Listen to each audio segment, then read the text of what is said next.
Hello everyone. आज के इस वीडियो में हम लोग ये डिस्कस करेंगे कि कौन-कौन से ऐसे करियर ऑप्शंस हैं जिनको आप एनटीए यूजीसी नेट एग्जाम को क्वालिफाई करने के बाद कर सकते हैं। तो students, this is BS academy classes. मेरा नाम संदीप है और मैं आपके साथ आज के इस वीडियो के अंदर ये डिस्कस करूंगा कि कौन-कौन से ऐसे बेस्ट करियर ऑप्शंस हैं जिनको आप एनटीए यूजीसी नेट एग्जाम को क्लियर करने के बाद कर सकते हैं, ज्वाइन कर सकते हैं। तो इसके लिए आप इस वीडियो को एंड तक देखिएगा और अगर अभी तक आपने बीएसए एकेडमी चैनल को सब्सक्राइब नहीं किया है तो subscribe the channel and don't forget to like this video. तो इसके अंदर सबसे पहले हम आते हैं आपके तो चलिए हम लोग जो है एक एक करके इन पॉइंट्स को डिस्कस करते हैं, जिसमें सबसे पहले पॉइंट आता है कि अगर आप यूजीसी नेट एग्जाम को क्वालिफाई करते हैं एज अ जेआरएफ तो आप एलिजिबल हो जाते हैं जेआरएफ की फेलोशिप के लिए। अब बात आती है कि जो जो आपका यूजीसी नेट एग्जाम है, क्या हम यहाँ से जेआरएफ फेलोशिप को ले सकते हैं? तो उसका आंसर है बिल्कुल हाँ, बिल्कुल ले सकते हैं, क्योंकि यूजीसी नेट एग्जाम्स जो है हमारा जो है वो 2 लेवल पर होता है। तो उसकी जो आप एज अ जेआरएफ ज्वाइन कर सकते हैं किसी भी जगह पर इंस्टीट्यूट में, या फिर आप एज अ लेक्चरर ज्वाइन कर सकते हैं। इसके लिए आपको अलग-अलग एग्जाम देने की जरूरत नहीं होती है, एक ही एग्जाम से ऐसा हो जाता है। बट डेफिनेटली उसकी जो एलिजिबिलिटी होती है जेआरएफ फेलोशिप की, वो थोड़ी सी ज्यादा कट ऑफ होती है एज कंपेयर टू लेक्चरर। अब ये एज अ जेआरएफ और एज अ असिस्टेंट प्रोफेसर या फिर एज अ पीएचडी आप कैसे ज्वाइन कर सकते हैं, इसके लिए मैंने एक अलग से सेपरेट वीडियो मैंने बना रखा था, जिसको आप जाके देख सकते हैं। मतलब एक तरह से बोला जाए कि पीएचडी में और जेआरएफ में दोनों में डिफरेंस क्या है, तो उसके लिए मैंने एक अलग से वीडियो आपके लिए बना रखा है, आप जाके उसको देख सकते हैं। उसका जो लिंक है वो मैंने वीडियो के डिस्क्रिप्शन में मेंशन कर दिया है। तो जेआरएफ की जो कट ऑफ होती है वो असिस्टेंट प्रोफेसर से या असिस्टेंट प्रोफेसर लेक्चरर या फिर लेक्चरर से वो थोड़ी सी ज्यादा होती है। तो आप जो है जो जेआरएफ फेलोशिप जो है ले सकते हैं। बट जेआरएफ फेलोशिप ऐसा नहीं है कि आपने जेआरएफ क्वालिफाई किया और आपको घर बैठे आपको जेआरएफ फेलोशिप मिल जाएगी, ऐसा बिल्कुल भी नहीं है। उसके लिए आपको कहीं पर जो है पीएचडी प्रोग्राम को ज्वाइन करना पड़ेगा। ओके, तो आपको जो है ज्वाइन करना पड़ेगा पीएचडी प्रोग्राम को। तो पीएचडी प्रोग्राम कैसे ज्वाइन कर सकते हैं, इसके लिए हम लोग जो है आपको आगे के किसी एक वीडियो में मैं बताऊंगा कि अगर टॉप यूनिवर्सिटीज के अंदर या टॉप कॉलेजेस के अंदर आपको पीएचडी प्रोग्राम ज्वाइन करना है तो आप कैसे कर सकते हैं। तो जैसा कि हम लोगों को ये ज्ञात है कि जो हमारा यूजीसी नेट का जो एग्जाम होता है वो हमें पीएचडी प्रोग्राम के लिए वो हमें एज अ उस पीएचडी प्रोग्राम को ज्वाइन करने में वो हमारी बहुत हेल्प करता है। क्योंकि अगर आपने यूजीसी नेट एग्जाम क्वालिफाई किया हुआ है तो बहुत सी जगह पर, बहुत सी यूनिवर्सिटीज में, बहुत से कॉलेजेस में जहां पर भी पीएचडी प्रोग्राम की जो वैकेंसी निकली है तो वहां पे आप एलिजिबल हो जाते हैं और वहां का जो एंट्रेंस एग्जाम होता है वो भी आपको देने की जरूरत नहीं पड़ती है। तो याद रखिएगा कि काफी सारे स्टूडेंट्स के लिए दिमाग में ये आ रहा था कि भाई अब जुलाई 2021 से हमारे पास यूनिवर्सिटीज मतलब assistant professor as a lectureship join करने के लिए अब जो पीएचडी मैंडेटरी होने जा रही है। ये बात बिल्कुल ठीक है कि पीएचडी मैंडेटरी होने जा रही है, बट उसके लिए आप एक तरह से कॉलेज के अंदर एंट्री के लिए अभी भी जो मिनिमम क्राइटेरिया है वो आपका यूजीसी नेट एग्जाम ही है और आपका मास्टर प्रोग्राम है। बट अगर आप टॉप यूनिवर्सिटीज के अंदर एज अ असिस्टेंट प्रोफेसर या लेक्चरर ज्वाइन करना चाहते हैं तो उसके लिए आपको पीएचडी जो है वो होना आपके लिए कंपलसरी है। बट इसमें भी देखा गया है कि अगर आपने UGC NET exam as a JRF fellowship qualify किया है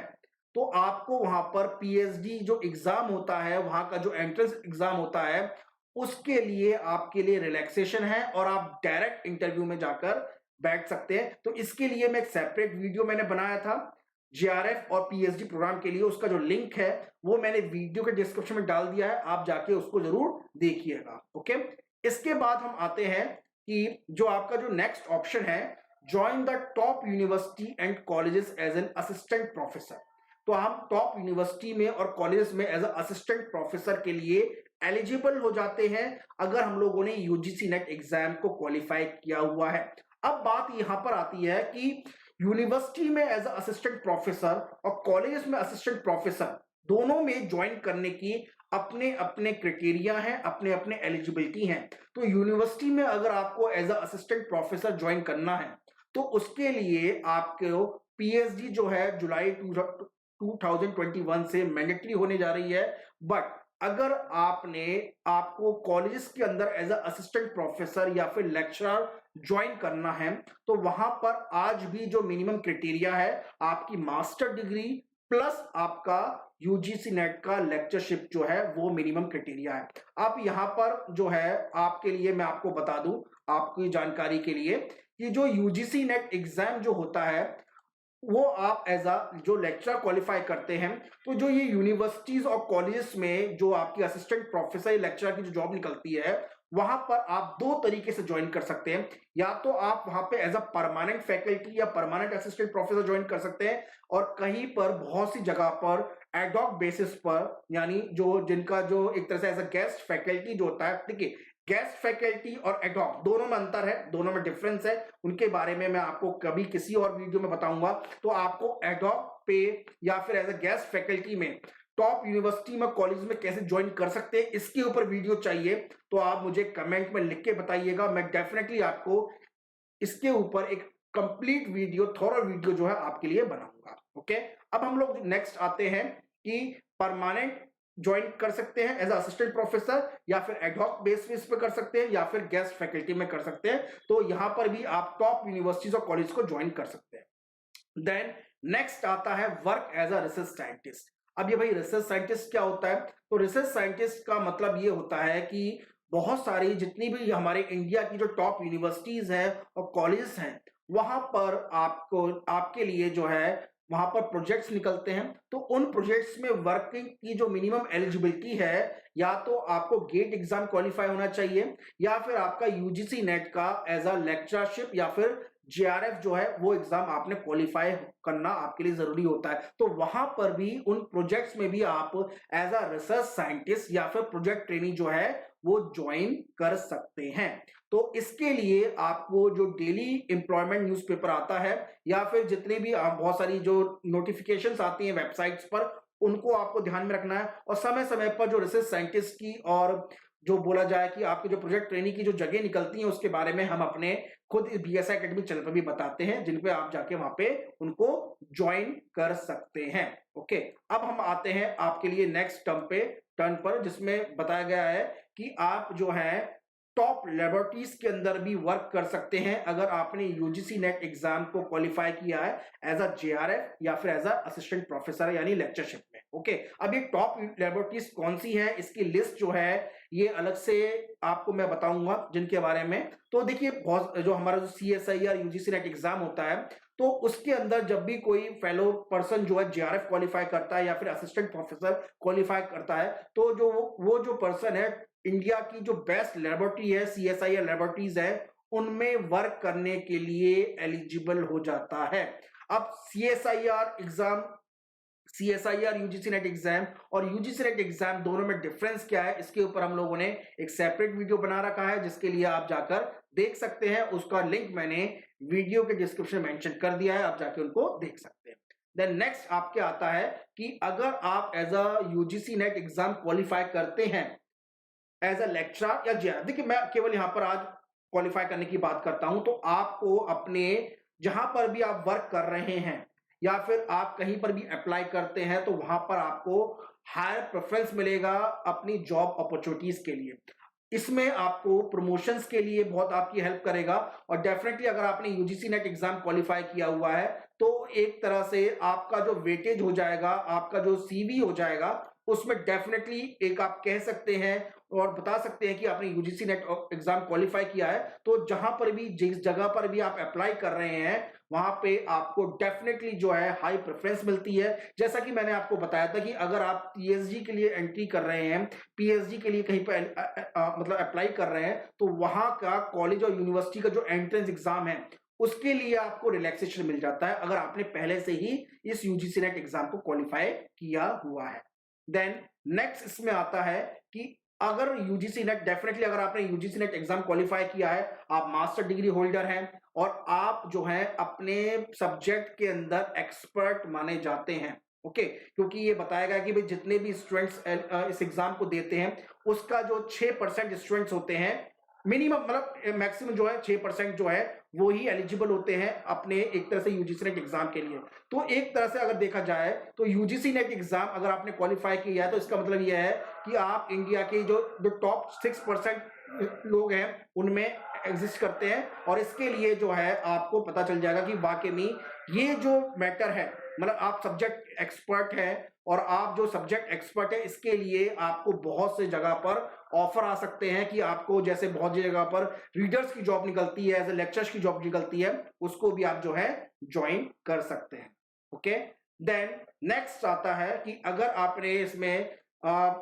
डेफिनेटली अगर आपने मास यूजीसी नेट एग्जाम क्वालिफाई किया है तो आप उस सब्जेक्ट के एक्सपर्ट हैं, तो you can also become an author and also you can publish your book. और ये बुक जो है आप डिजिटल प्लेटफॉर्म पे पब्लिश कर सकते हैं या फिर उसकी जो आपकी जो हार्ड कॉपी है उसमें पब्लिश कर सकते हैं। तो आप जो है आपके लिए नेक्स्ट आता है कि आप ऑथर बन सकते हैं और अपनी खुद की जो बुक है उसको पब्लिश कर सकते हैं। बहुत सारे ऐसे भी जो स्टूडेंट हैं, कैंडिडेट्स हैं मेरी नज़र में, इवन हमारे यहाँ से क्वालिफाई होने के मतलब हमारी बीएसआई एकेडमी से एक तरह से हम लोगों ने उनको परीक्षण दिया और उसके बाद उन्होंने अपनी खुद की जो बुक है वो पब्लिश किया। इवन जो रिसर्च पेपर जो पब्लिश होते हैं तो वहां पर एज अ रिसर्चर के रूप में उन्होंने वर्क करना स्टार्ट कर दिया। ओके, तो यहाँ पर अगर मैं आपको बताऊंगा कि आप जो है ऑथर बन सकते हैं और अपनी खुद की जो बुक है उसको पब्लिश कर सकते हैं इन अ डिजिटल प्लेटफॉर्म पर, और या फिर अपनी जो है हार्ड कॉपी पर। ओके, देन अब हमें हमारे सामने ये कठिनाई आ रही है कि आप देख रहे हैं कि जिस तरह से हम सब सिचुएशन में है कि मैक्सिमम का जो वर्क है वो घर से चल रहा है, वर्क फ्रॉम होम चल रहा है, बट बहुत सारे मैक्सिमम वर्क जो चल रहा है वर्क फ्रॉम होम है। तो ये एक ऐसा वर्क है, तो आपको अपने वर्क के लिए सिर्फ लैपटॉप चाहिए या फिर एक इंटरनेट कनेक्शन चाहिए। तो लैपटॉप इंटरनेट कनेक्शन से आप अपने वर्क को कर सकते हैं। और अगर आपने यूजीसी नेट एग्जाम क्वालिफाई किया है तो बहुत सारी ऐसी वेबसाइट्स हैं या फिर बहुत सारे ऐसे लोग हैं जो आपसे खुद कांटेक्ट करना चाहते हैं और उसके लिए आपको घर बैठे बैठे जो है वर्क जो है आपके लिए देना,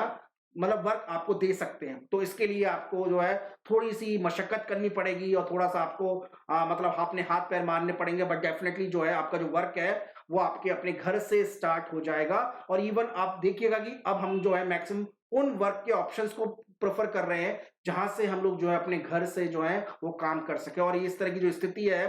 वो अगले काफी साल तक, मतलब बोला जाए कि अगर इस साल तो है ही है, और इसके अलावा जो नेक्स्ट ईयर की जो सिचुएशन है वो कैसी रहेगी वो हमें क्या पता। बट डेफिनेटली अब जो मैक्सिमम जो पर्सन है कोशिश कर रहा है कि वो अपने घर से ही काम करे। तो इसके लिए जो ये एक तरह का ऐसा वर्क है, ऐसा स्किल है, अगर आप यूजीसी नेट एग्जाम क्वालिफाई कर लेते हैं तो आप डेफिनेटली जो है अपने घर से ही जो है अपना काम कर सकते हैं। ओके, तो यहाँ पर हम स्टूडेंट्स हम लोगों ने कुछ ऐसे आपके लिए करियर ऑप्शन बताए जो कि आप यूजीसी नेट एग्जाम को क्वालिफाई करने के बाद जो है ज्वाइन कर सकते हैं। इसके अलावा अगर आपका कोई और भी सवाल है तो आप मुझसे पूछ सकते हैं, और इसके लिए आप हमें कमेंट कर सकते हैं हमारे यूट्यूब चैनल पर, और अगर आप कमेंट करेंगे तो डेफिनेटली उसका जो रिप्लाई है हम आपको जरूर देंगे। ओके, और इसके अलावा आप हमारे व्हाट्सएप पे हमसे कांटेक्ट कर सकते हैं। व्हाट्सएप नंबर जो है आप हमारा जो है आपके स्क्रीन पे अवेलेबल है। ओके, तो students this is all about in today's video, or I will meet you again in the next video. Thank you.